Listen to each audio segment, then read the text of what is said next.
Perkenalkan, nama saya Ferry Febriadi Armando Samosir dengan NIM 221114008 dari Program Studi Bimbingan dan Konseling Semester 5 Universitas Saryada Dharma. Video ini saya buat untuk memenuhi syarat dari tugas ujian tengah semester mata kuliah Cyber Counseling. Ada beberapa konseling menggunakan cyber, dan saya lebih memilih pendekatan video conference, di mana teknologi komunikasi yang memungkinkan peserta atau klien dari lokasi yang berbeda untuk berinteraksi secara real time melalui video maupun audio. Dengan menggunakan perangkat seperti komputer, smartphone, ataupun tablet yang terhubung dengan internet, video conference memungkinkan percakapan tatap muka yang seolah-olah peserta berada di ruangan yang sama. Alasan saya memilih pendekatan video conference ini karena metode ini memberikan kemudahan untuk digunakan kapan saja.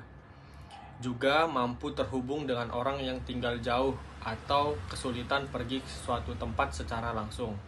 Sehingga dengan menggunakan panggilan video memungkinkan orang melihat dan memahami satu sama lain. Ada tahapan, kelebihan, dan kelemahan dari pendekatan ini. Untuk tahapannya, pertama adalah persiapan. Konselor harus mempersiapkan ruangan yang tenang dan bebas dari gangguan, serta memastikan perangkat keras ataupun perangkat lunaknya berfungsi dengan baik sebelum sesi dimulai.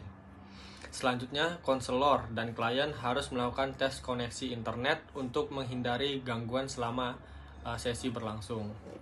Selama sesi, konselor harus menjaga komunikasi yang jelas dan terbuka, mendengarkan dengan aktif, mengamati bahasa tubuh, serta ekspresi dari klien. Juga memberikan umpan balik yang konstruksi. Terakhir, konselor harus menjaga kerahasiaan dan privasi informasi yang dibagikan selama konseling video conference, serta memastikan bahwa semua dokumentasi dan catatan tadi disimpan dengan aman sesuai dengan standar etika dan peraturan yang berlaku. Untuk kelebihan dari video conference ini adalah kefleksibilitas waktu, tempat, dan biaya. Karena melalui video conference, sesi konseling dapat dilakukan di mana saja dan kapan saja, atas dasar kesepakatan bersama. Selain itu juga dapat menghemat waktu, karena tidak memerlukan waktu untuk perjalanan, sehingga memungkinkan sesi diatur dengan lebih mudah sesuai dengan jadwal yang sudah ditentukan dengan konselor. Yang kedua, keuntungannya, konseling melalui video conference ini dapat menjangkau klien yang mungkin berada di lokasi sulit dijangkau untuk bertemu secara tatap muka. Yang ketiga, dengan panggilan video memungkinkan klien merasa lebih nyaman karena berada di lingkungannya sendiri.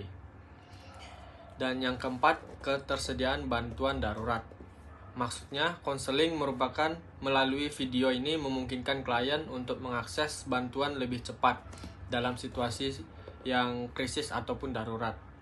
Jika klien mengalami krisis mental atau emosional, video conference adalah pilihan yang tepat untuk memberikan bantuan secara langsung tanpa memerlukan pertemuan tatap muka yang harus dijadwalkan.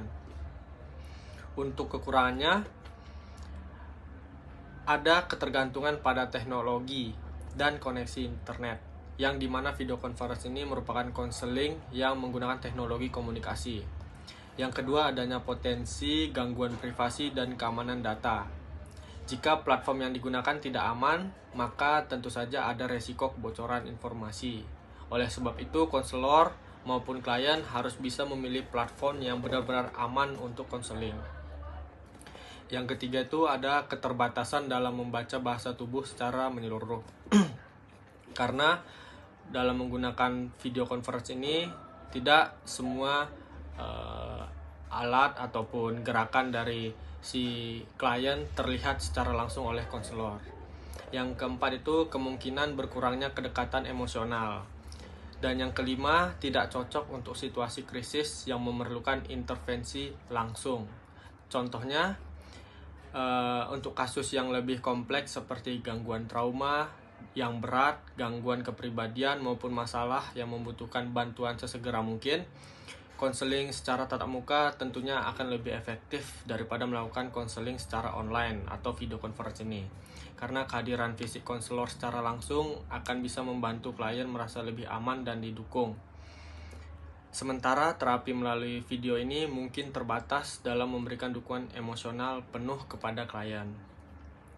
Jadi kesimpulannya adalah pendekatan ini dapat membantu perkembangan individu secara utuh dengan menyediakan akses yang lebih luas ke layanan konseling profesional, memungkinkan penanganan masalah psikologis secara dini, dan mendukung pertumbuhan pribadi melalui fleksibilitas yang ditawarkan.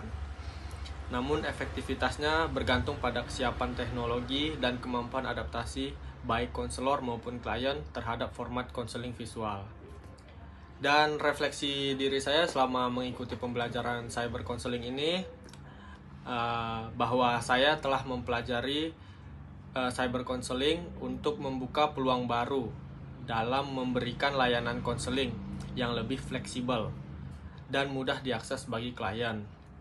Melalui proses pembelajaran ini, saya pun menyadari bahwa penting sekali mengembangkan keterampilan komunikasi digital yang efektif dan memahami batasan serta tantangan etika dalam lingkungan online. Saya pun merasa lebih siap untuk menghadapi era digital dalam profesi konseling. Namun juga menyadari bahwa masih banyak yang perlu saya pelajari untuk terus meningkatkan kompetensi saya dalam memberikan layanan cyber counseling yang berkualitas. Cukup sekian bahasan saya, terima kasih.